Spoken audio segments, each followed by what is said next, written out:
That's another reason why I love being an owner of a business now, is that I can help shape other people Right. and hopefully have this belief of kindness and valuing people and care as a core nature that might help set them in place to where when they're 45, 46, they could be sitting in a plane, Right. talking to a really Exactly. good person about what impacted them and how they want to continue to inspire and create more for people. Ladies and gentlemen, we have been cleared for takeoff. You are now flying high with Travis Lamance. What's happening, Flying High friends? Welcome to another episode of Flying High. Very excited about our guest today. We got Patrick Burns, owner of Palace Coffee. Super excited to learn more about you, and thanks for coming on, man. Thanks, Travis. It's good to see you again as we Yeah. know each other outside of this world, but thanks for letting me sit in one of your fancy airplanes. They make for a nice conversation piece. They do. You feel a little enclosed, a little Yeah. like a tomb sometimes, but I think it's okay. I like Yeah. it. So Makes for good acoustics, right? absolutely. 100%. Well, thanks for having me. Yeah, well, I appreciate you being here. We've done some other coaching groups and stuff outside of this, so we know a little bit about each other and have a little bit of Absolutely. history. And Yeah, I've got to so, learn quite a few things from you, yeah, and you got some pretty good business acumen that I think a lot of people can learn from. awesome. Well, I appreciate that. It was fun getting to learn more about you guys in there, and Yeah, it'll be cool to dig into it a little bit more in here. let's go. So, for our audience, can you just tell them a little bit about yourself and who you are and Whew. what you got going? Man, I can tell you a lot about myself. For starters, man, I care about community. That's the linchpin behind pretty much everything that we do. At Palace, me and my wife, we own Palace. We've been going for 15 years this year. Nice. We opened up our first shop in Canyon, Texas. Thought we'd be the little small town coffee couple that had a cool little coffee shop on the square that the college kids and the community came to. But little did we know that, man, we just enjoyed business. We enjoyed having a great team of people around us and that cared about creating space for people, but also serving a really good product. Right. And so for us to keep good people around, we had to grow. We had to become better, daily at what we did. And so we started looking into a second location, which we opened up 3 years after. And since then, we've opened up, quite a bit more than we have right now. We currently have 3 locations that do really well, plus our roastery. But we've taken some swings at some other things that haven't quite landed, and that's Right. just it's part of business, right? Yeah, absolutely. But yeah, we're hometown kids. We grew up here in Amarillo, and I just think having a heart for your community matters, especially getting into business, and then learning how to have a heart for your staff is that second aspect of it, because they're the ones that take care of your vision. They're the ones that go out there and interact with the guests and the people that come into your shops and use your product. And so you got to really fall in love with creating that environment where they can be themselves, be confident, and be proud of what they do. And then create that space for people to come in and shake off the dust from the world. And that's one thing we love. Coffee shops get to do that for people. We got tons of really cool stories that happen in our shops every single day, and I just never want to take that for granted. Yeah. What's one of your favorite things or most impactful things you've ever had happen in one of your shops? Oh, man. I can tell you lots of stories. One of the first things that happened, which took me back for a second, had people sign a divorce paper in our shop. And I was running bar. This is back when I was, we had Canyon. Yeah. So I was on bar, and this couple, sat out in our seats and had some paperwork that I knew looked pretty daunting. And they were having a good time, laughing and signing the paperwork. And they came up and got a coffee from me at the end of their little moment. And I was like, hey, it looks like you guys had some pretty serious things, but looked like it all worked out. And they're like, yeah, we're getting divorced. I was like, okay, is that a good thing? And they're like, oh yeah, we're great friends. We just sucked at being married to each other. Wow. And so that kind of broke the ice for me that, man, life happens. Yeah. And it's how you react and respond to it that makes it, a good story, I think. Yeah. But man, we've had flash mob proposals at our shop. We've had 3 weddings Holy cow. happen in our shop. So when I do orientation with our staff, one thing I talk about is that most people these days, we don't know who our great-great-grandparents were. Right. Sometimes even our great-grandparents. Right. But people always remember how you make them feel. And so when I got into business, I really wanted Palace to be a place where people could feel something, hopefully something good, and they could have a place where they could create their own stories. Right. And so I really love that in 20 years time, 30 years time, we're going to have people talking about how they met their, Right. future spouse, talking to their grandkid about how Mama and Papa met, on the square in Canyon going to WT. That to me, that's important. People need places to belong. I think that we're missing that person-to-person connection For sure. with digital. I'm not opposed to digital, communication. I think it's needed, but looking someone in the eye matters, and coffee shops are just that kind of safe space where I think it can happen. And out of that, the stories that people create aren't anything we're putting on them. It's naturally what's happening. We just get kind of brought into their life. Right. But yeah, man, so many good ones, some sad ones, 15 years in, we definitely have had guests that meant a lot to me that, are no longer with us. And that's always a tough thing to kind of have happen, but you just got to remember the good moments that you had with those people and the space that you created for them. So yeah, I couldn't think of a better industry for my personality, what I like to do.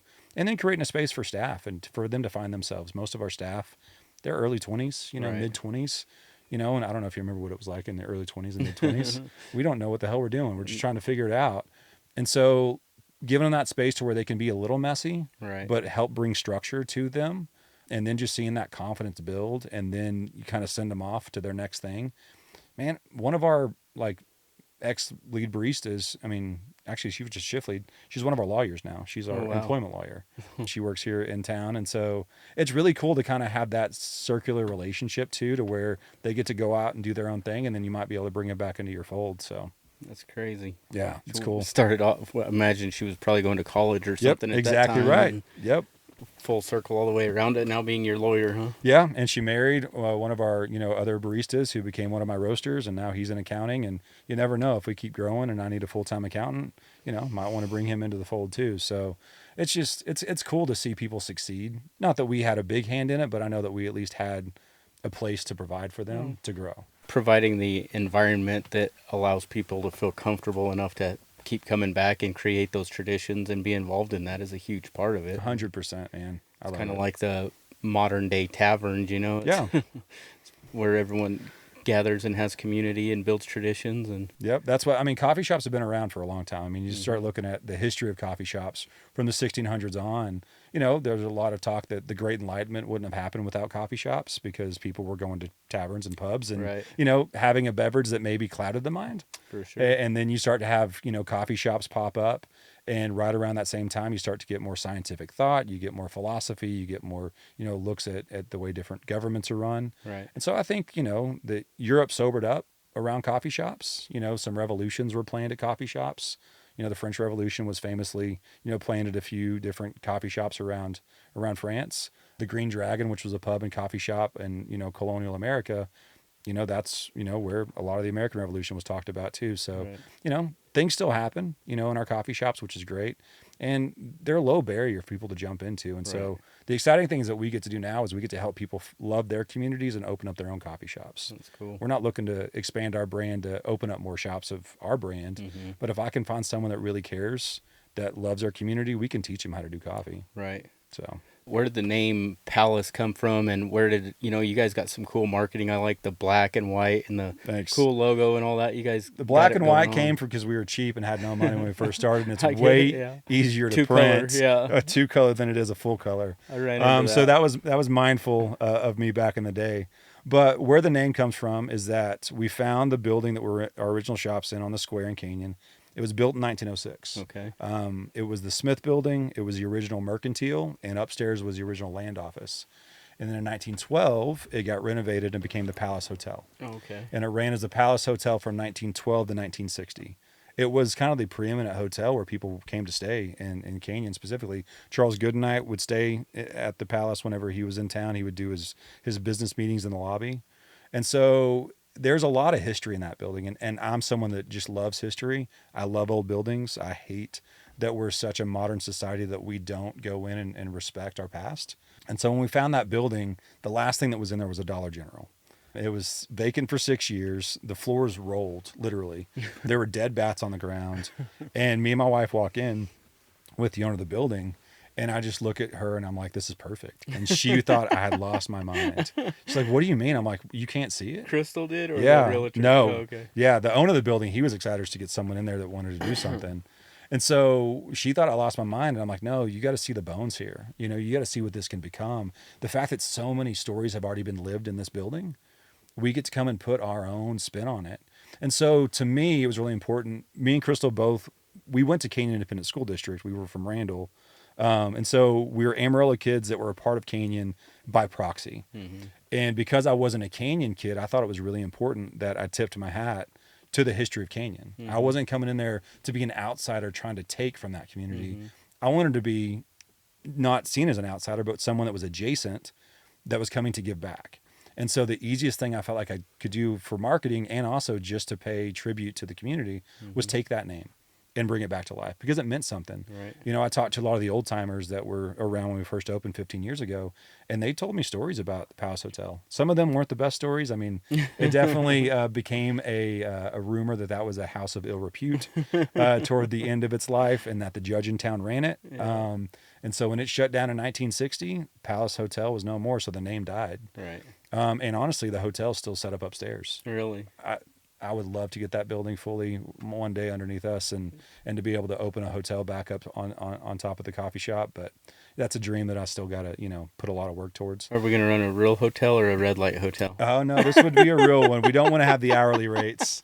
Definitely would have a lot more stories that way. Yeah. But I don't think those are the stories that we really want to have Probably for community. wouldn't honor the name so much. No, probably not as much. Yeah. So eventually that might get back to it. But I just loved pulling that name out of history and making it special again. Yeah. I love taking that building that they were actually talking about demolishing because it was vacant and bringing it back to prominence again. And so that had a lot to do with our branding. And so if you look at the name Palace and you look at our icon being a phoenix, that's just what I felt like we did. We took something that was dead, brought it back to life, took something that was ashes and brought it back to beauty. I'm not saying Palace is beautiful, but I think the stories that we come up out of there, the staff that works there, I think that's the beauty of it. The culture is just caring for people. I mean, be kind is the core nature of who we are. It's on all of our walls. It's be kind, enjoy great coffee. And so that's what we've been walking with from day one. And that's kind of why those walls feel lively. And so, yeah, it's fun to kind of bring life back to things. I understand where your head is on like the culture and the environment of a coffee shop and all that. Mm-hmm. But you guys have a lot more than that. You have like some of the best coffee I've ever drank. Thanks, so that Travis. takes a lot of skill in the background. It does. How did that all evolve and how did you become so good with all the actual coffee product? Yeah. So starting off, we didn't think we'd ever want to roast our own coffee. Mm-hmm. I definitely wanted to partner up with some good roasters that, cared about their craft so we could care about ours. And our craft was the final touch of connecting with guests. And that's hospitality, which is what I'm driven by. Mm-hmm. It's what my background's in, even before I got into the coffee world. But if we're going to care for a guest, you better serve them a damn good product. You better really, make sure that you're doing it the best of your ability based on the markets you're in. I definitely think we could do different kinds of coffee if we're in a different market, but that's not who we are. We want to be in our hometown market. And so, you have to, feel that out. And so we had a chance to travel quite a bit to, industry events in the coffee world whenever we were starting off. We got into the competitions, believe it or not, there's coffee competitions that really delve into the quality of the coffee and really knowing the producers and how to extract the coffee properly and bring out the right flavors. And so through networking and just really becoming friends with a lot of good people in our industry, we got better. And that kind of helped us stand out. As a matter of fact, we won America's Best Coffee House competition in 2014 in Portland. Holy cow. 3-4 years after we were going. We beat out a shop from LA, a shop from Washington, D.C., a shop from Seattle, a shop from Chicago. Then there was us.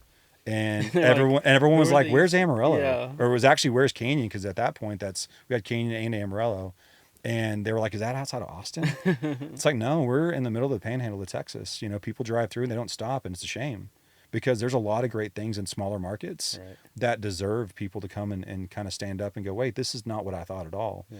And that's one of the things that it's a chip on my shoulder that I keep there on purpose because, man, I think small market towns, man, there's so many good things about them. They just don't know how to promote themselves. Right. And there's sometimes a lot of self-loathing that comes from kind of being in those small markets. Man, but there's so much freedom in being in those small markets. Yeah. That's what I'm excited about. And that's really the future of our company is going out to these smaller towns, and really finding that right person that loves their community and just wants to create a great space. And then we can go in there and underpin everything else. And man, it's really cool to be a part of that side of it. But we got good at it because we needed to, because we value our guests. And then we got into roasting for ourselves because we had a lot of guests that wanted to take our coffee back home with them. And we'd be like, hey, well, this is the coffee we serve. It's like, yeah, but it's not Palace Coffee. It doesn't have your brand. Right. We love your brand. It's like, okay, well, let's start going down that road. And so we did. So we started roasting for ourselves about 8 years ago. And, we got better as we went along and had a lot of, again, great people that we networked with in the industry that we could learn from. And that's kind of where we are. We're still growing on that side of it. The industry's growing and changing constantly, and that's also fun for me because I get bored really easy. But it helps me bring on the right people that are ready to run at that. And so now I have experts that work for us that's their passion. So that way I don't have to be the expert on every single aspect of it. Right. I've got the right people that really want to run that. So What's the process look like on roasting coffee on a large scale like that? Is it a long, tedious process? Is it hard to, like, from A to Z for someone that doesn't know anything about coffee? How do you go about deciding on where to source the beans? What's the process of actually roasting them? What kind of equipment do you need? Like, yeah, what does that look like? I mean, it's a true business just like everything else. And so you need to make sure you have a good, strong business plan to kind of start.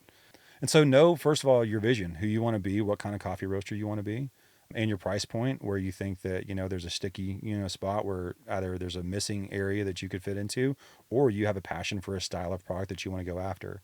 And so you got to kind of realize that first, and then you got to see if that is a viable business. Because, man, if you're filling a need, but it's not something that you want to do forever, then for me, that wouldn't interest me. Right. I had to go, okay, what do I want to be? What do I want this, brand to be known for? And it's quality coffee. It's, balanced coffee. It's, that we can dabble in all the different areas of it. But for the most part, it's just a solid cup of coffee that people can enjoy.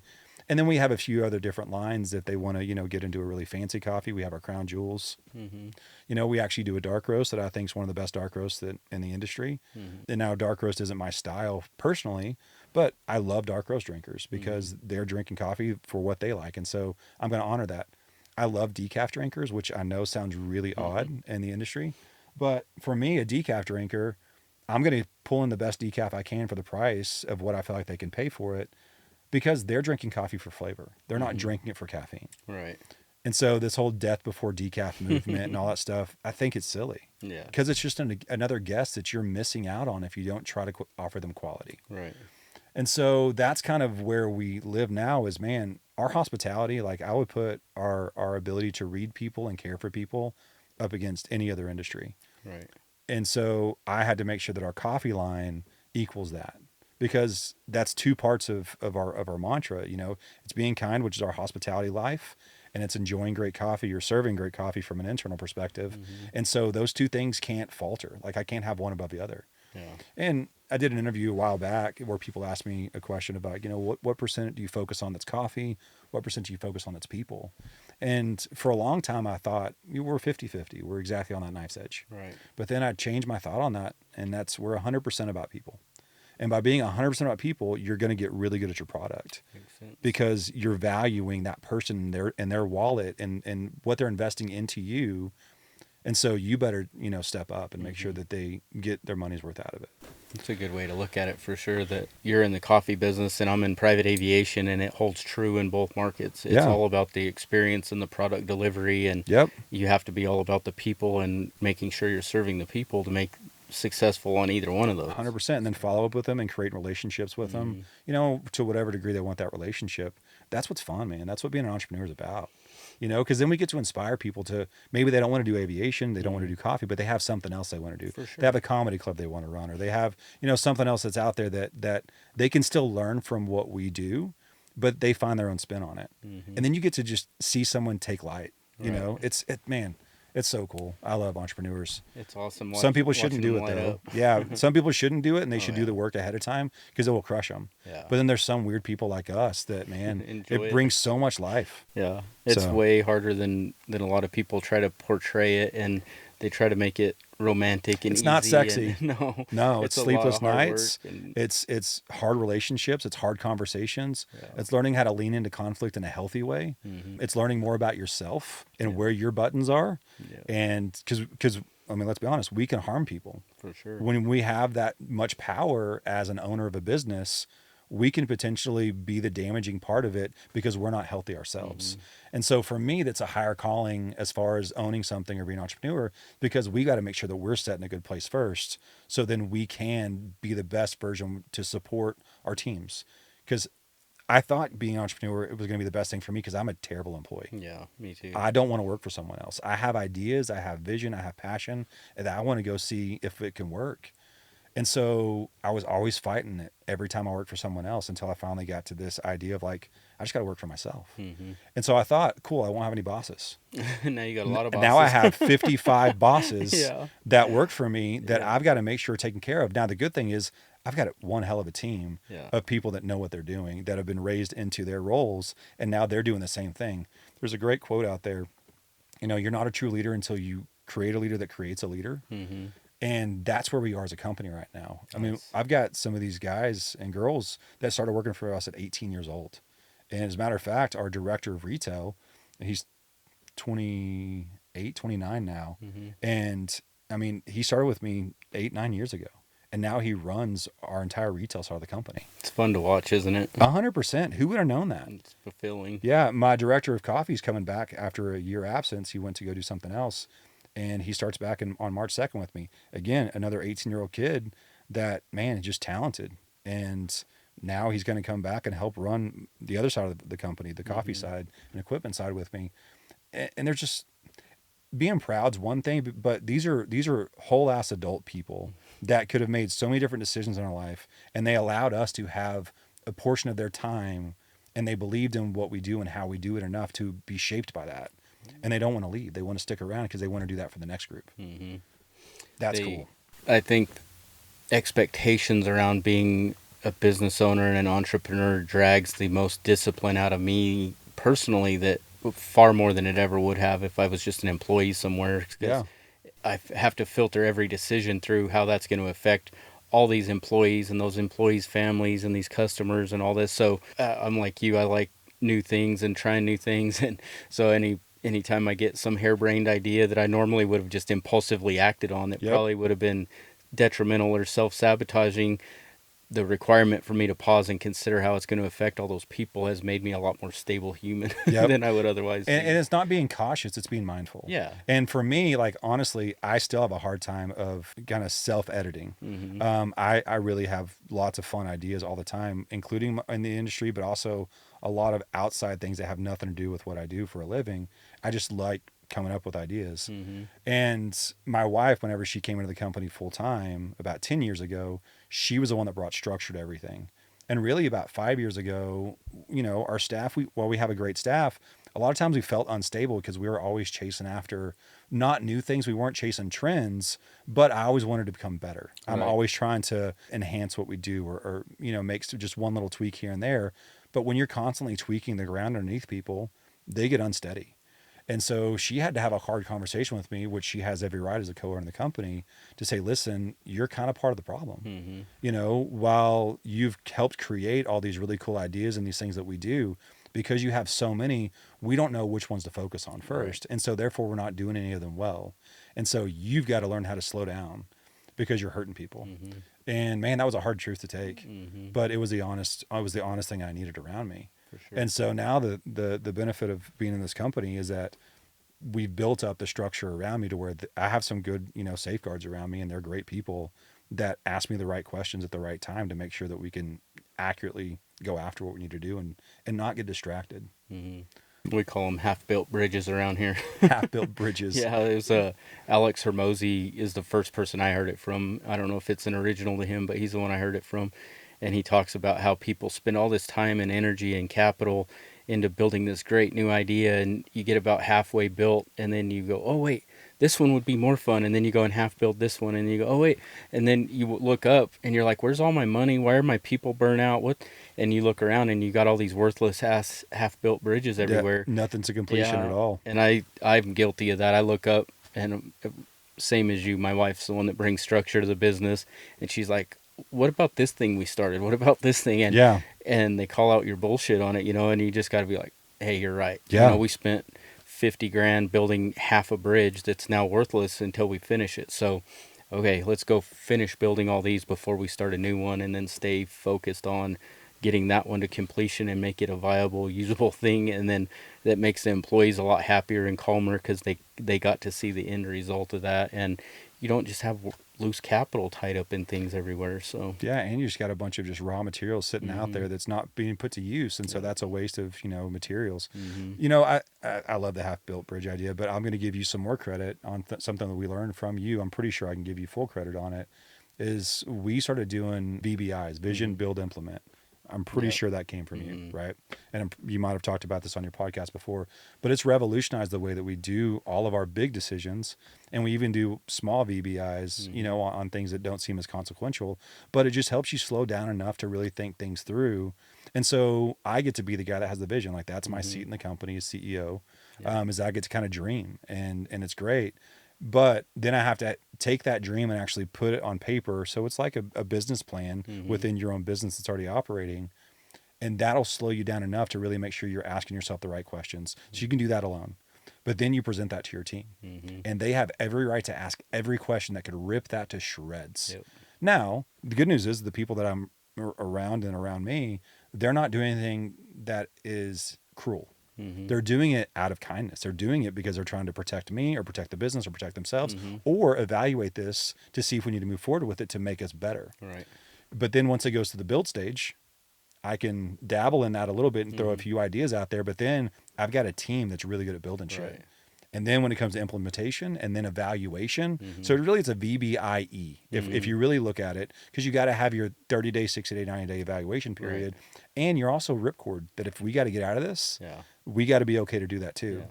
And so VBI has been one of the things that I think we came away with in a relationship with you and one of those, you know, founders clubs that we were a part of that has revolutionized the way we do business. And that's something that I really want to take forward to help teach other entrepreneurs, because if it can help me, a chaos monster, man, it's going to help everyone else that actually has their mind on right. For sure. And it helps avoid the sacred cows where when something isn't working, you're not like so married to it that you're going to go down in flames with it. You know, you have a 100%. systemized way of aborting that project without it becoming a sacred cow, you know, and the structure around it really helps because you say a lot of things that I like, that I call myself too. I talk about being a chaos monster all the time and having, you know, you Listen, just we're cause all needed. these things. Yeah, we have our role, but we have to know how to hand our piece off. You got to have that vision. You got to get people excited and energized to go after it. Yeah. You got to have the fearlessness to go after it, and it takes a chaos monster to do that. Yep. But if you don't have the cleanup crew and the people behind you putting it all back in the right place and organizing it, it turns into A wake utter of destruction. Yeah. Yep, 100%. It's crazy, but yeah, I love it. You know, I don't want to change who I am, but I want to learn and grow and become more mature in how we do things. I'm not a young kid anymore. You know, we started Palace, I was 31. When we had the idea for opening our first coffee shop, I was 25. And so if I'm still acting like I did then, man, I've wasted 15 years. For sure. And so that's also what's really fun is, man, just building relationships with people in your industry, out of your industry, being willing to learn from other people. Man, it's such an important place to set yourself in whenever you have an opportunity. I will always, you know, talk about people in power if they're not working on themselves and really focused on the people that they work with, because those people don't work for you. You just happen to be the one to steward the overall vision and the power of the company in that seat. But how you steward that, if it's not bringing life and making things better for the people around you, man, you need to check yourself. For sure. And being in these seats, man, it's something that we got to do constantly. And one thing that I know is close to you, and you've kind of touched on it a few times in this discussion already, is kind of company culture. That's a huge thing for me and our company, and the way we do things, and the decision-making process is all around protecting company culture. What are some of the things you guys do with your and it's an interesting dynamic to hear y'all's version of it, because you're dealing with, you know, 18, 19, early 20-year-olds for a large part of yours. I'm primarily dealing with people who've already been through school and they're licensed professional people. Yep. So it's a little bit different. So I like hearing y'all's take on how you're kind of the introductory roadmap to someone's first exposure to a company culture. 100%. Like that's an exciting part of what we do. And honestly, we kind of ruin some people sometimes that they work for us for a year, 2 years. We've got for our industry, Crystal actually just did numbers on it from last year on our turnover rate. The average coffee shop turnover rate for a barista is 100%, which just means you've got 30 people that work for you in the year. You're going to be hiring 30 more people every single year. Some might stay for more than that, but you might have 2 or 3 people that leave within 3 months. Our turnover rate is 29%. Holy cow. Which to me still feels like a lot. Yeah. You know, 1 out of every 4 people you hire in that year might not make it out. My goal was to have people stick with us for 2 years, because I feel like it takes 2 years to do anything before you really understand what you're doing. Right. And I know that, it's a transient job for the most part, but what we can do best is we can hire really well.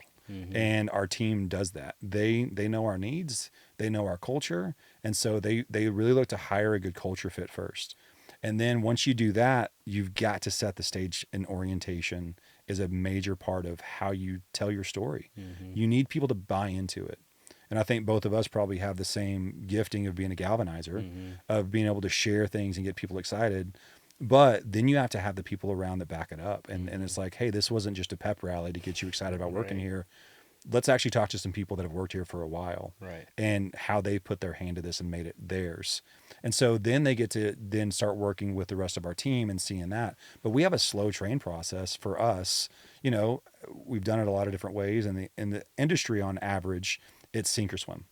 You jump behind the bar. I mean, hell, I even know some shops that's part of their interview process, is they make people jump behind bar and make drinks. They're not paying them to do it. They're not doing anything. To me, that's a terrible way. I mean, that's like, hey, you want to be a mechanic? Here, come wrench on one of our planes, and hopefully it'll stay in the air. By the way, we're not paying you for this job. So, terrible. So that's weird. So we have a 6 to 8 week training process that really slowly integrates them in. And we built the culture to where everyone remembers going through that process.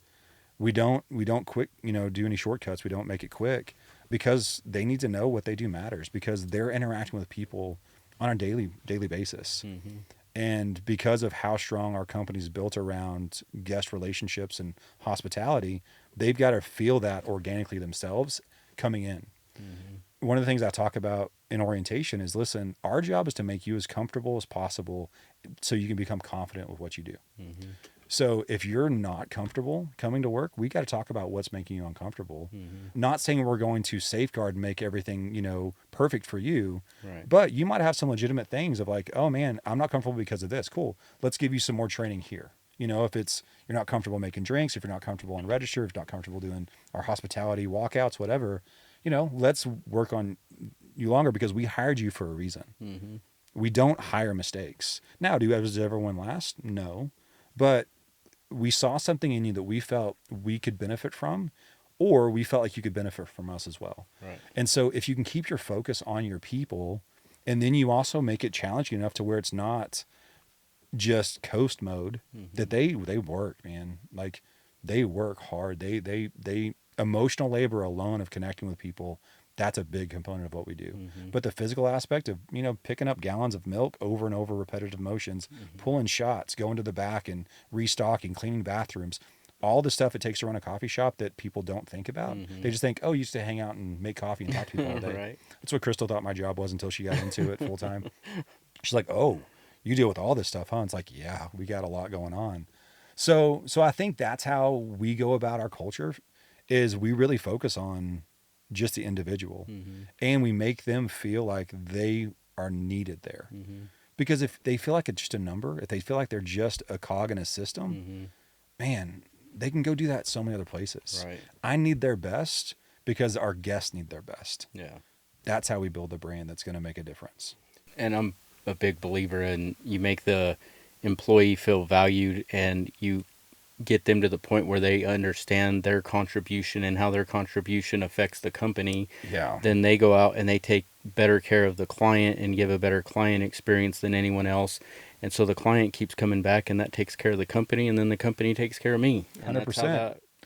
And if that client gets a chance to take one of your employees because they got something better for your employee, and that employee gets to move on down the road, good for everybody. And so, man, I think there's so much about that. And again, something that we learned from you is you talked about transparency with your staff. Whether you're just pushing a broom inside one of your hangars, everyone knows where y'all are profitability wise for the company. You keep it on a whiteboard that people can walk up and look at, and they can come to you and ask questions. That is so rare. And that's something that we took on. I mean, every quarter we send out a quarterly email that my wife puts together, and it's graphically done well. And it explains all the projects we're working on, where we're reinvesting in our company, where we are profit-wise for the year. Because we do a 50% profit share. 50% stays in the company for projects, and then 50% gets distributed out amongst the amount of staff that still work for us in January. Now, if you leave before January, sorry about you.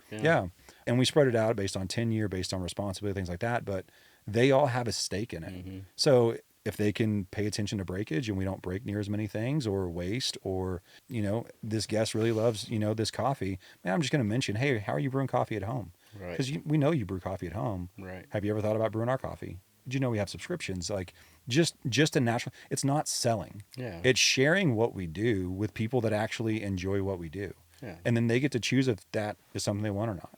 And so that's so cool that you kind of set the tone of sharing really things that people think are back office decisions only, or profitability statements. And I mean, if correct me if I'm wrong, but profit and loss statements, you guys are pretty open about that. Oh, very, yeah. Yeah. That's rare. Yeah. And we also run a profit sharing program, bonus program based off of profitability on the back end of things. And when you're transparent with them about where you stand on things, and they can ask questions, well, why is that percentage low, or why is our gross margin low? And you're like, well, look at that hangar. You guys left the heaters running for 4 days straight and burned up $5,000 worth of gas. So turn the heaters off. And so they're like, oh, wait, that matters? They start going mentally into, okay, here's how I affect the outcome. Well, if you keep them in the dark, they don't know how they affect the outcome. Right. So if they have all the tools and the education and they're bought into your culture and your methods, then yeah, it makes sense. Okay, we need to get 10% right here to get a bonus out of it. Okay, you'll see them. They'll get together and be like, all right, how are we going to do this? Is it we're going to increase some productivity over here by doing this? Are we going to save some cost over here by doing this? Can we get this cleaning supply that's 10% cheaper and save a little here? And so then instead of me being the one walking around griping at everybody about turn the lights off, turn the heaters off, to close the door, now they all start taking personal responsibility for it. Yep. And that's the big thing for me, is just people having personal responsibility on it. And I love that you said personal responsibility, because I think a lot of times in our world of entrepreneurs, people talk about ownership. Literally, no one owns it besides the people that own it. Like, that's just how it works. Yeah. We're all replaceable, but if you own the company, you're a little harder to get out. But stewardship is a better word, I think, for it. But personal responsibility is the exact same thing as stewardship. Stewardship just gives you some level of importance that you can make an impact on something. And so yeah, like, again, I've learned a lot from you, Travis, over the years that we've been around each other. And I appreciate you being so willing to kind of share that and share it with people on this podcast. Yeah, that's the whole mission behind this, right? Is catch those guys that are early in their entrepreneurial journey, or that guy deciding if he wants to go be an entrepreneur or start his own business. I remember being that guy and trying to figure out, I didn't have a business degree, a business background, and you're like, me either. I don't know how the hell to do this or where to do that. And so it's taken me a lot of years of reading and studying and paying for classes and trial and error and asking a lot of stupid questions along the way. So if someone can tune in and listen to someone like you that's got a crazy good background in the coffee business, to hear how the parallels of that draw to what my experience has been in the aviation business, people figure out that really no matter what business you're going into, it boils down to the client experience and how you take care of your people. It's a people issue. All the rest of the widgets are figure outable, right? Right? We're going to fly an airplane. Well, what does that take? Okay, it takes some mechanics, it takes a pilot, it takes, you figure out the things, but what really matters is how do the people feel as part of your company. And the better they feel about being a part of your company, the better experience they're going to give your client. The better experience your client feels, the more they're going to refer people back, and the more they're going to come back again. 100%. And it doesn't matter what business you're in. That's what it boils down to. Yeah, it's all based on how you value people, and that everyone has something to give. Exactly right. Including our customers, our guests. Like, man, they've got to feel that. And so, yeah, I think the world of what you do. It's great. I was doing a little bit of reading up, getting ready for this interview, and I saw something on That's dangerous if you do too many searches on me. Yeah, you and me both. But I saw where it said that your first jump into the coffee space, you set up a coffee bar in a church. Is that right? I did do that, yeah. What was that about? I had a previous life where I was working in the mega church world, doing things, and the one I was at, they had a big building plan that I got to be a part of that team, and they wanted to put a bookstore and a coffee shop in that plan. And they knew that when I was younger, I'd had an idea of doing a coffee shop. And so they brought me in to design it and kind of run that department, which I did. Yeah. It's kind of where I got my business acumen, because we had to be profitable inside of a church. So we can talk about that later. But I digress. I digress. But yeah, we had to show profit. And so that's where I learned about profit and loss statements. I mean, my direct oversight was the head of the accounting department for the church. And so I got some of my first lessons in business. I'm doing that, and it gave me the kind of confidence to go out and want to do it on my own. Right. Because you had a very specific people that you were interacting with in that kind of environment, and I wanted to be in an environment where I could create a much bigger front door where everyone feels welcome. Yeah. And so that's what we did. And so, it's still part of who I am is really caring for people. Yeah. I mean, that be kind came out of who I am at my core. I hate seeing people left out, we just got done shooting a docu-series called Coffee, the Universal Language. And man, for weeks leading up to that shoot, I was just wrestling with what small snippet of our story is really the most impactful part of it. And I, went back to my childhood, and man, I fit in no matter what group I was around. Like I played sports, I did theater, I just had that kind of mid-level talent to where you could at least be around in the room with everybody. And then I had friends that, were the more social kind. And so we had a lot of fun on the weekends and things like that. But I always hated it whenever I could tell that someone wanted to be in the group and they were kept out. Outcast, yeah. Listen, if you want to be on the outside of a circle and that's a place that you feel comfortable, go for it. And you have every ability to do that. But if you have a desire to be inside of a group and that group is keeping you out, there's a problem. And so I had that kind of chip from being young, and it's just stayed with me. And so that's become the ethos of creating the spaces that we do now. And so whenever we had a chance to tell our story, for this docuseries, that's just kind of naturally what came out was, providing community spaces for people. And I don't think that's ever going to change. We were involved in Amarillo Theater. I get a chance to be on stage. And it's weird. I love acting. My whole family's been involved in Amarillo Theater for a long time, for over a decade now. And that's a community for us that, again, it's an open space for anybody that wants to become a part of it. Right. And we get to tell stories to a community through, great playwrights and musicals. But, that's the core of who I am. And the cool thing is I've got to build a life that kind of fits me to a T. And I happen to marry the most amazing woman, 27 years ago this year, that really we are yin and yang of the same person. Like, she completes a lot that I don't. She's a better manager. She's an amazing leader. Man, she's just awesome. But I get to kind of be the guy that has the vision and the thoughts and really ask the weird, hard questions, or, and she encourages that side of me. And so we really balance each other out. So I don't know how we got to that part of the conversation, but that's where we are right now. So, well, I can definitely attest to what you're saying on nobody being left out. I've been in your stores quite a few times, and I'm sitting over there in my cowboy hat, and you got some purple-haired punk rocker looking person sitting here, and an old couple here, and everyone's just chill. It's a community happy vibe. Yeah, that's like, man, I think that the world puts us in the media, or whatever you want to look at it, makes everybody try to be at odds with each other, because it's easier to be fear-based. It's easier to look at people as your enemy and to protect your own.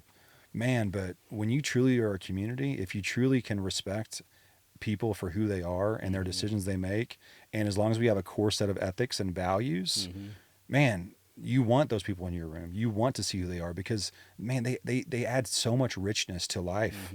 You need to have the hard dialogue. You need to have the hard conversations. You need to have the disagreements. You need to be able to get down to the core base of where those disagreements come from, because we're not as far apart as people like to make us think we are.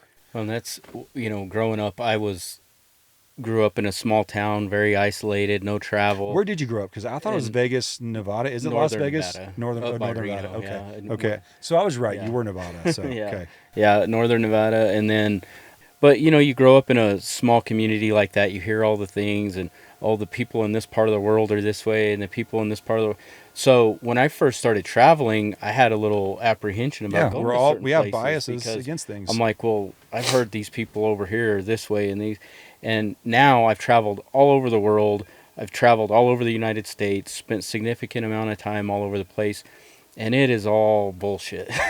We are all people. Everywhere you go, people want to raise a family, they want to be happy, they want to be gainfully employed, and they just want to chill out. Yeah. Like if you go in there and you just talk to people on a one-on-one level, you'll meet the one-off assholes that are just no one's going to make them happy. They're miserable people. But Makes you wonder why they got to that place, because I Yeah, don't think people exactly. are created that way. But no, yeah. I don't think they're created that way, but that's who they are now. And Right. and it's probably a lot of biases they have Yeah. and their interactions. But I haven't been anywhere that I haven't been able to go in a room and start talking to people, and the next thing I know, I've got 15 best new friends. You know, like people are the same everywhere. You just have to get past these, and that's why I think it's so important about like a coffee shop, of that face-to-face interaction of getting all the filters and the noise and all the social. And I mean, I'm all over social all the time. I love social media when it's used correctly. Mm-hmm. I think it can be a unifying and bridging mechanism when it's used correctly, but I also think it's a gigantic wedge that people, oh, you're them and it's us versus them, and that stuff drives me crazy. It's Cause easy. It's easy to be a love troll people. that way and Yeah. kind of hide behind the keyboard and just throw darts at people. Oh, dude, I get keyboard warriors all the time, like making stupid comments, and so many people on social just want to tear people down, but you talk to that person face to face, they're not gonna talk to you like that, and they're Right. not gonna behave like that. They're gonna actually hear the story. You're gonna have more empathy for their situation, and vice versa. And it's humans, when you just connect outside of all the BS that gets put around it, is they're all the same. Yep. They want a couple of core things, and Yeah, it's finding that place to have healthy dialogue. yeah. Hey guys, we'll get back to the video in a sec, but first, quick question for you business owners and high achievers watching. When you're traveling around the country for deals, scaling teams, or managing stress, are you actually flying with a team that makes your life easier? Or are you dealing with scheduling headaches, surprise maintenance bills, and too many moving parts behind the scenes? Well, that's why today's sponsor, Haven Aviation Services Group, exists. Think of them as the safe haven of the sky. Haven is a vertically integrated aviation company, meaning they handle everything under one roof. From your private jet charters, aircraft management, brokerage, maintenance, avionics, and premium grade services at their FBO. For aircraft owners especially, this is the absolute real best value. Instead of juggling pilots, insurance, scheduling, maintenance, hangars, legal docs, Haven manages it all in one place. No guessing, no surprises, and no wondering why something suddenly costs six figures. Their entire focus is transparency, safety, and long-term planning. So you actually trust the people managing your aircraft and don't have to stress about it at all. So if you want an aviation partner that operates with the same discipline and results-driven mindset we talk about on the show, hit the link in the description to connect with Haven Aviation Services Group. Big thanks to Haven ASG for sponsoring today's video, and now let's get back to the show. And realizing that we could be wrong. Like, Yeah. I think that's something that we don't do near enough, is position ourselves in a place where we can be introspective and go, hey, if I'm wrong, I want to be shown that I'm wrong, Right. but I want to be shown in a way to where I'm not made to feel like an asshole. Because then our defenses get up, and then we want to punch back and things like that. And so it's just teaching people that having an alternative opinion is okay. But I hope you wrestled with your opinion before you shared your alternative opinion. Yeah. And you also have the wherewithal to know that your opinion could be wrong, because it's only based off of your limited understanding of how life is. Yeah. Because we haven't had all the experience other people have. And that's why having conversations and dialogues helps expand that. It's because we now get to not live those experiences, but at least understand them a little more. Being in the coffee industry, coffee is a world commodity. I mean, last year was one of the toughest years for the coffee industry because, man, coffee got expensive, and it's still expensive. Right. Tariffs hit us in a lot of different ways. And, we buy, the majority of our coffee comes from Brazil. Over 50% that we use at Palace comes from Brazil, and they grow 51% of the world's coffee. But whenever their tariffs hit 50%, man, I had to pivot. I had to not lean on some old relationships and stuff like that. And so we had to go to other countries. But no matter what country we're buying from, no matter who we have relationships with, producers, importers, again, everybody's still the same. We all, at the end of the day, just want to provide and be provided for. We want to feel like we have a place to belong, and we want to provide a place for others. I mean, if you can just get people to understand that aspect of it, including in business, I think that's what is so good about what we get to do is we get to have the ideas and we create our own little world. Mm-hmm. What does that world really look like? Mm-hmm. That you're creating. I mean, It's are our you own little focused on the culture biodome. of it? Yeah.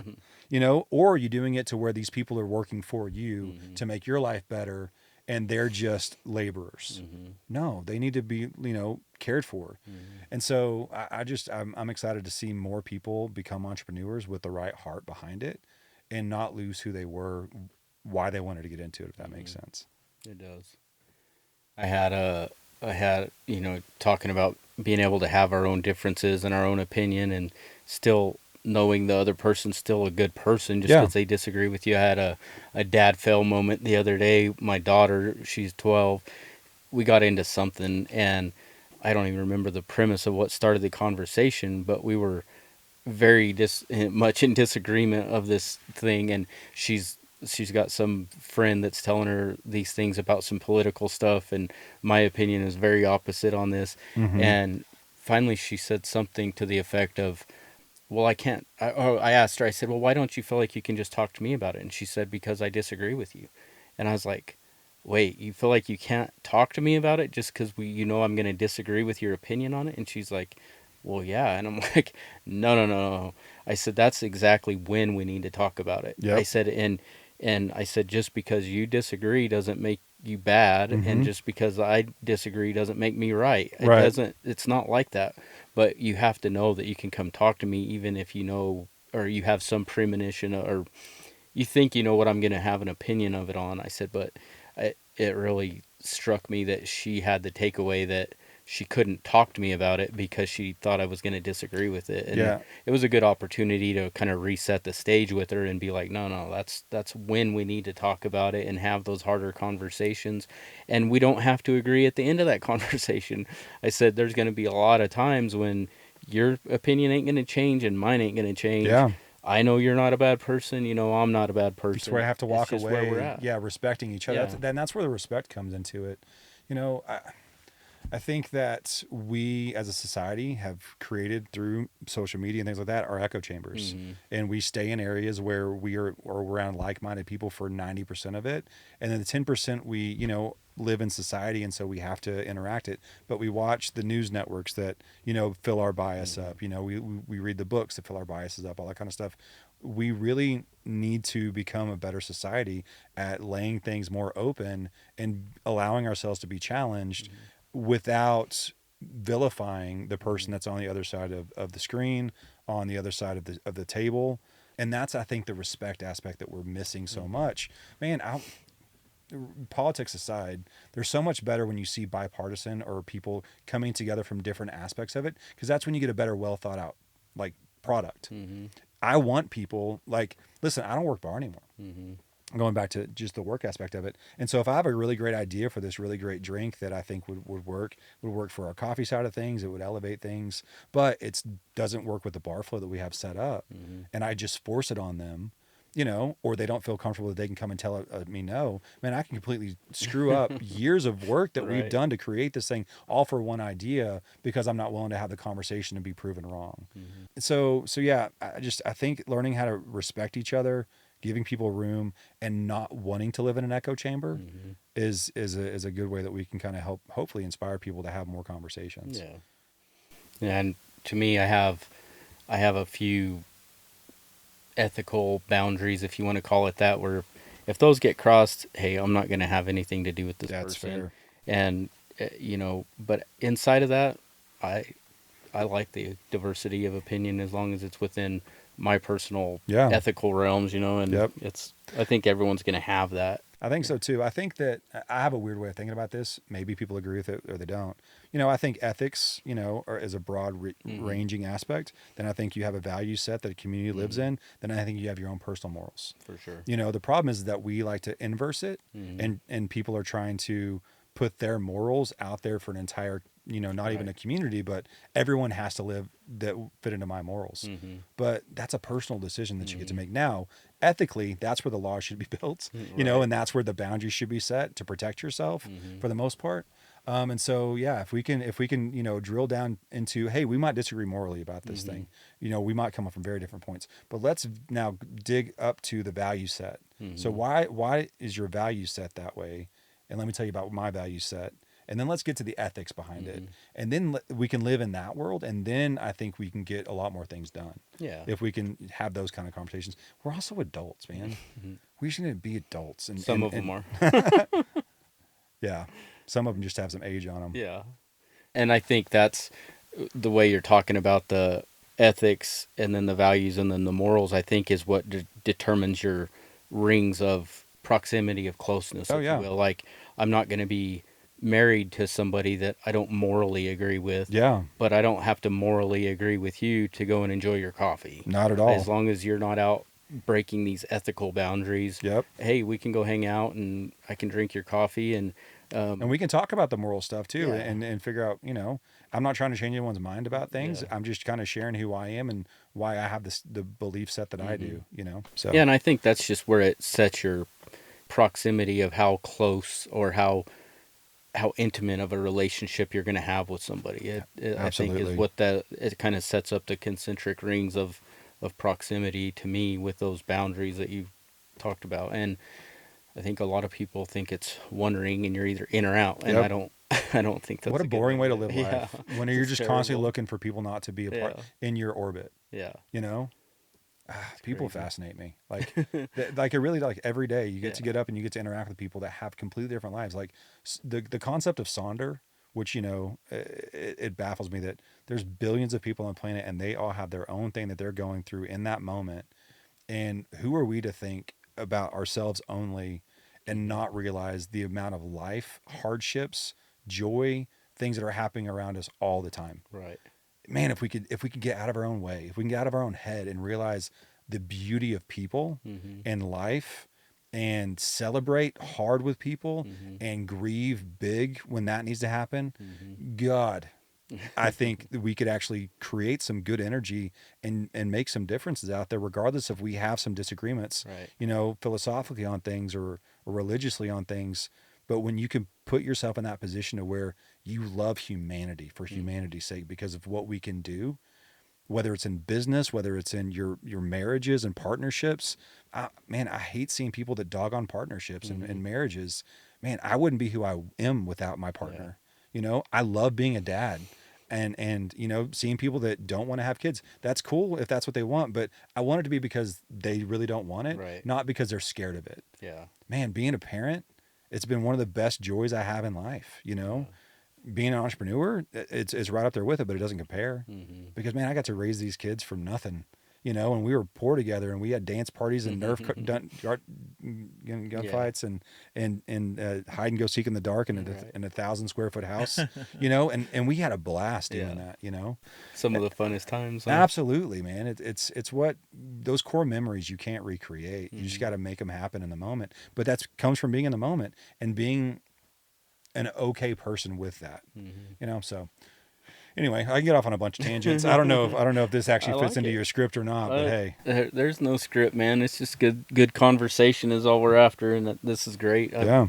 I love going down these kind of thought processes around humans and humanity, and there's just so much negativity in the world right now that I just despise negativity, and that's where I go negative is when I start thinking about negative, and Yep. so anything that helps uplift and put some optimism in the world and bring more humans together and celebrating each other, and it's all good conversation for me. That's good, man. I had my world rocked when I was 17 years old, and it changed the way I think about things. By nature, I'm a pessimist.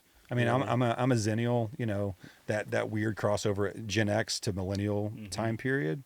And so grew up analog, but also grew up with the internet, during my formative years.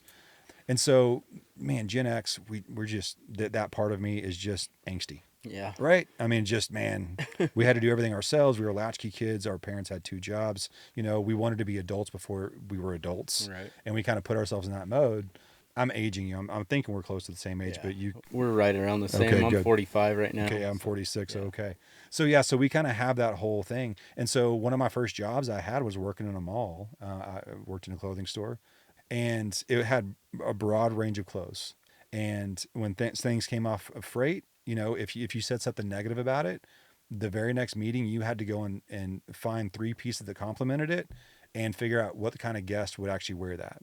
And so it made me, even if I didn't like something, I still had to learn how to find something positive out of it. And being that young and impressionable at 17, and eventually I went and managed that store. I was 19. They gave me a store in Albuquerque at 19 years old to go manage, because I picked up on that aspect of things of like, listen, I don't have to like something, but that doesn't mean it's not good. Right. That's just my preference. And far be it from me to put my preference on other people when it's something that makes them feel good. You know, me and Crystal talk about that all the time. Don't yuck people's yum. You know, just because you don't like a certain food doesn't mean that that food's not great. It's just not for you. So let people have that. And so at 17, being this angsty kid in 1996, you know, having that moment happen, and then having that organization, that business, see something in me that I was good, then to offer me my very first management position 3 months after me and my wife got married. Yes, we got married at 19. We didn't have to, we chose to, because we felt like we were adults. You know, that helped shape me. So again, that's another reason why I love being an owner of a business now, is that I can help shape other people, and hopefully have this belief of kindness and valuing people and care as a core nature that might help set them in place to where when they're 45, 46, they could be sitting in a plane, you know, talking to a really good person about what impacted them and how they want to continue to inspire and create more for people, you know?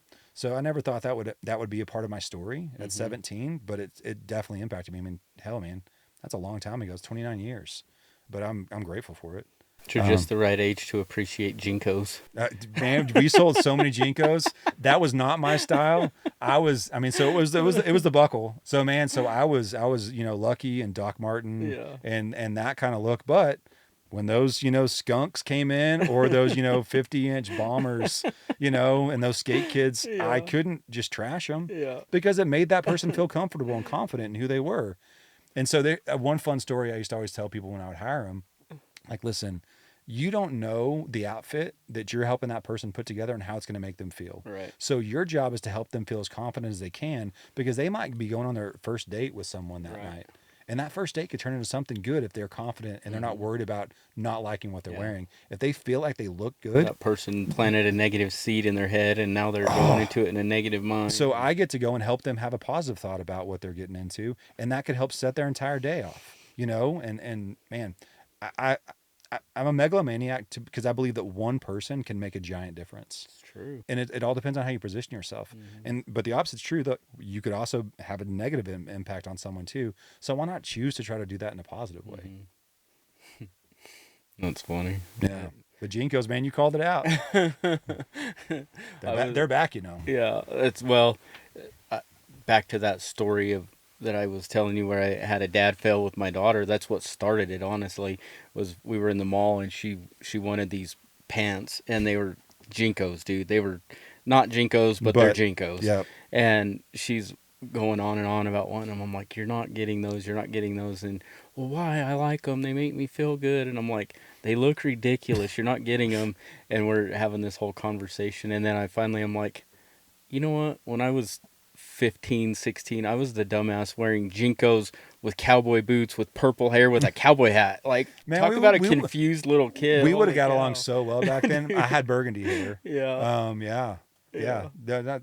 We gotta let kids be kids. You let them make their mistakes too, and that's something else that's good too to talk about, is letting people make mistakes. And just you're the guardrails to make sure they don't really hurt themselves in it. Yeah. But man, making those small mistakes, that's how we learn and grow. Yeah. You know, and then also providing that safe space where people can come and talk to you when they do make that mistake. That's how you know how good of a person really is. Right. Because man, if someone makes a mistake and they're scared to come to you, what kind of environment have you created?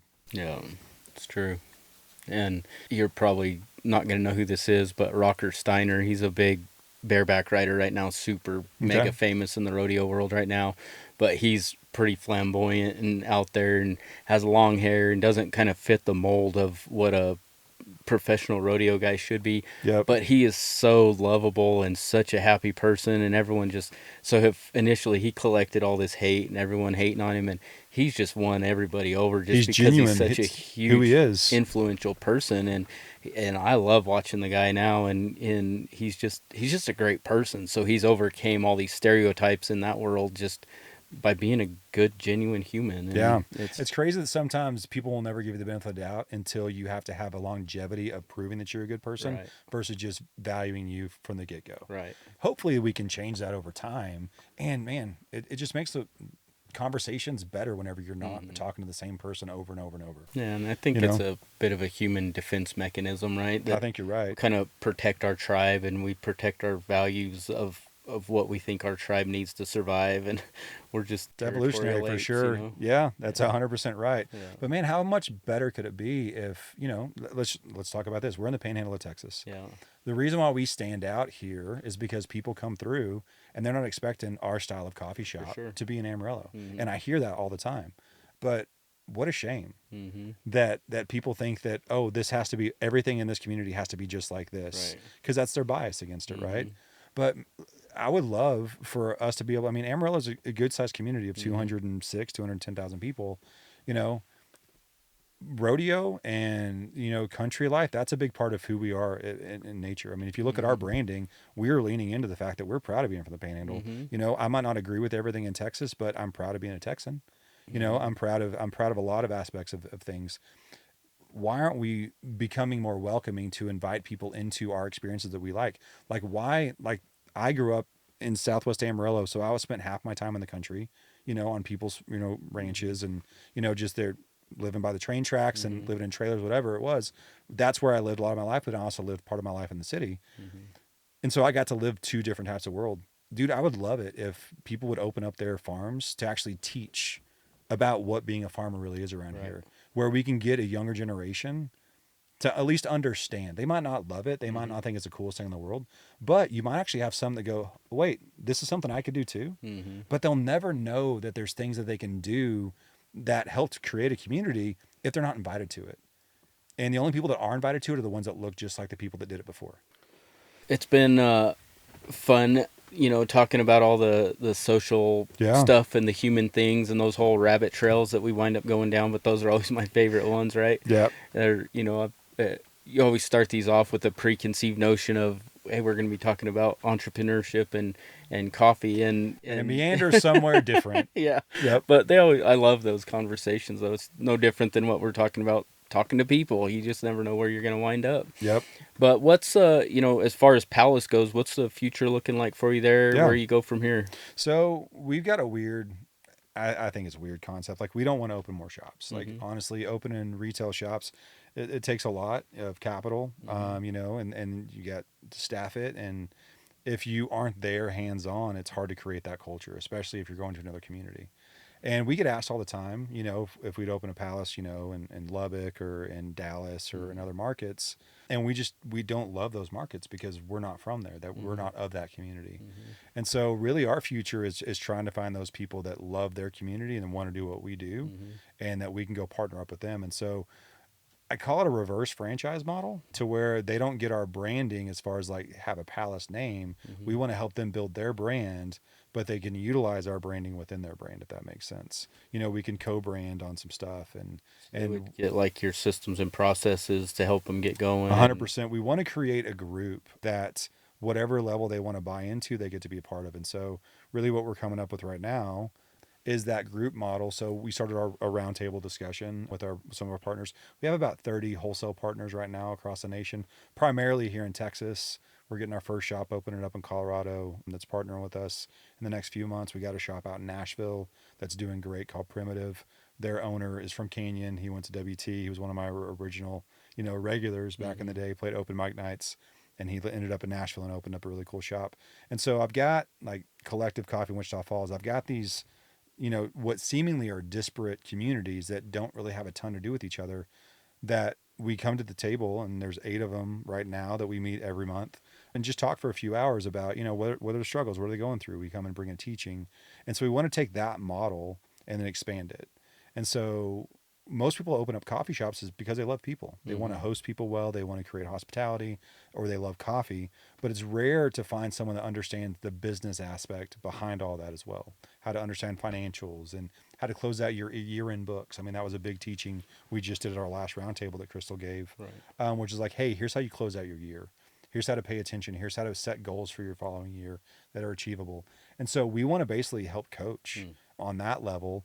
But then inside of our coaching circle, we have experts that run different departments. And so if it's the accounting department, we can teach you how to run your books and set up your systems for you. Or if you want, you can buy into us with a monthly fee and we can help run your books for you. Mm-hmm. Same thing for graphic design or social media or, you know, XYZ, whatever thing Right. it takes to run a business. We want to kind of be that hub that people buy into, even if they carry our coffee or not. Mm-hmm. You know, because while we would love them to carry our coffee because we love our brand and what we do and think it's good quality, it might not fit everybody. Mm-hmm. I mean, we could have someone that roasts their own coffee want to be a part of our group. And so then we can actually help them roast, you know, and teach that aspect of what we do. So it doesn't have a 1-for-1 direct tie to Palace, Mm-hmm. but it does to our heart. And our hearts to people see people succeed. Mm-hmm. It's to see entrepreneurs not have to go through the struggles that we had to over the past 15 years. It's funny, we're sitting in a plane and Crystal always used the analogy is like, listen, we fumbled our way through this. We literally were building the plane as it was flying. Mm-hmm. That's not a good thing to do. You can talk about that, right? So why can't we clear the air in front of these people and make it better for them so they can really focus on what they want to focus on? So that's my passion. The coffee scene will always be a big industry that I'm a part of, but I really, really, really want to see entrepreneurs be successful Mm-hmm. and be confident in who they are, because when they aren't, they can potentially hurt people. Mm-hmm. I want to see employees be able to love where they work, Mm-hmm. be valued, understand work-life balance. We're huge about that. I don't want anyone on my staff working over 40 hours a week. Mm-hmm. Hell, I don't want to work over 40 hours a week. You know, Yeah. I will when it comes time to those busy seasons and stuff like that. We'll all chip in and do what we have to do in those busy moments. Mm-hmm. But I also want them to be able to take the time off to spend time with their family or their friends or travel, because they work with us, but we should not be all encompassing for them. Right. Even if they love it, even if they love what we do, you need to go have a life outside of Mm-hmm. this, because that makes you a whole person. Mm-hmm. And when you're a whole person, then when you come back and work with us, you get to interact with people that are going to touch more lives. Right. That's so much better. So that's where we want to go. And I think we're getting there. We have a 10-year plan that we're working on. We just finished year 1 and we really accomplished a lot of the goals that we think we'd have in place by then. And so, so we're chipping away at year 2. We're bringing on, you know, more staff that I feel like can fill the roles that we need to fill to kind of help inspire people in the different areas. So that's kind of our future growth. Nice.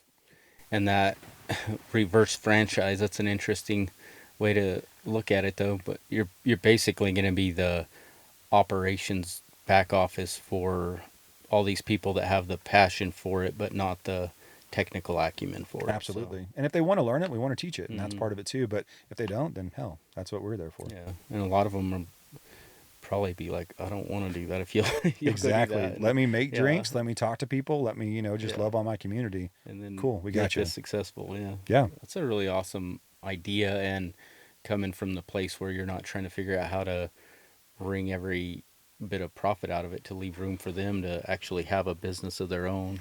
They need to make their money. Mhm. And, you know, we all do too. But, Yeah. you know, and then hopefully you care for your staff enough to where you can share it with everybody that is laboring with you. Right. That show, you said that you just finished wrapping up a Mhm. show called Coffee, the Universal Language, and Yep. that's on PBS, right? Yep. So season 1's on PBS right now. It's also on Tubi for free, and you can pay, I think, $1.99 on Amazon to watch Mhm. it as well. And that first season's out. They went to places like New Orleans and Los Angeles and Houston, and then season 2 is what they're shooting right now. I think they're finishing in Portland this week, and they're going back to edit. And we're gonna have a premiere, which they go to all the cities they go to, and they do a premiere. So we're gonna have a premiere hopefully in June. Here in Amarillo, we're going to invite people to Amarillo Nice. Theater, hopefully, and be able to. That's the first time I'm going to see it, That'd be which cool. terrifies me.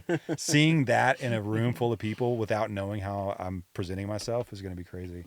And then it should be out on all those same platforms in July of this year. Gonna be cool. Yeah, and we got to, you know, highlight some other cool things in our community. Jackie Kingston, we pegged her to be our kind of culture kind of MC of the episode to kind of talk about Amarillo and stuff. And then 806 on 6th Street. I think that what Courtney and Jason do is really important for our community, especially with being on Route 66 and being in the San Jacinto area. They are really great people for that area of town and Amarillo in general. And then we have a partner in Dumas called Herencia.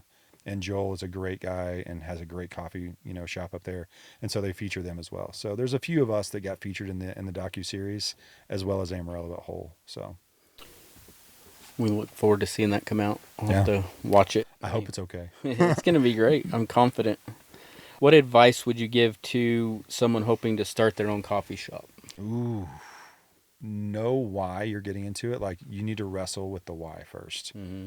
If you get into it because you want to serve the best cup of coffee you possibly can, cool.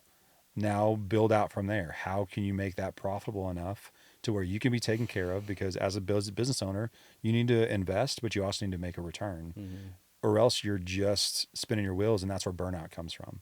And so you need to drill down to your why. You need to make sure that you can be profitable enough with that to where you can have the lifestyle that you feel like you can have, and that your staff can also be taken care of. Because if you're having the lifestyle you want, but your staff can't, there's a disconnect there. And so really wrestle with it, create a business plan, and go and seek people out, whether they're in your industry or not, that you can learn from before you really take your first step towards it. The pre-work you do before you open a business is worth more than I think going to college in a lot of ways, because you need to wrestle with it. If you're going to fail in your first year, fail before you open your door. Right. And that's okay. As someone who's failed in business multiple times, I mean, we've had a cocktail bar. I've shut down 3 different coffee shops at this point in my life. So I know what failure looks like, but we fail forward. And the core of what we put down 20 years ago on a business plan has not wavered. The vision that we had to create these spaces and the heartbeat behind it is still the same. We've just gotten better at the business part of it. And so always be willing to learn, but you got to have that dark night of the soul. You got to wrestle with it. You got to be honest with yourself about what failure looks like, and how you can bounce back from failure if it's going to happen. The whole, believe in yourself mantra, that's good, but you have to be a realist in this world, especially in the business world. And you don't want to hurt yourself. You don't want to hurt your family. You don't want to hurt the people that are around that are investing into you. And so you have to be able to answer those hard questions. So that means you have to ask those hard questions first, or allow people to ask those hard questions of you. Right. And if you can answer them, you need to pause until you can. What would you be doing if it wasn't running Palace? Oh man, that's a great question. Actually, I think I would be an entrepreneur. I think I would find something else. And I talk about this. If coffee went away tomorrow, what would I do? We'd still have Palace. We'd just find something else to serve. Right. Because serving people is noble. Right. It is. It's valuing someone that they're trusting their finances with you to, invest into a product or invest into a service. And there's something noble about that. I love history. I love learning about kind of the way different cultures have been throughout history. And the merchant class has been the backbone of almost every major society.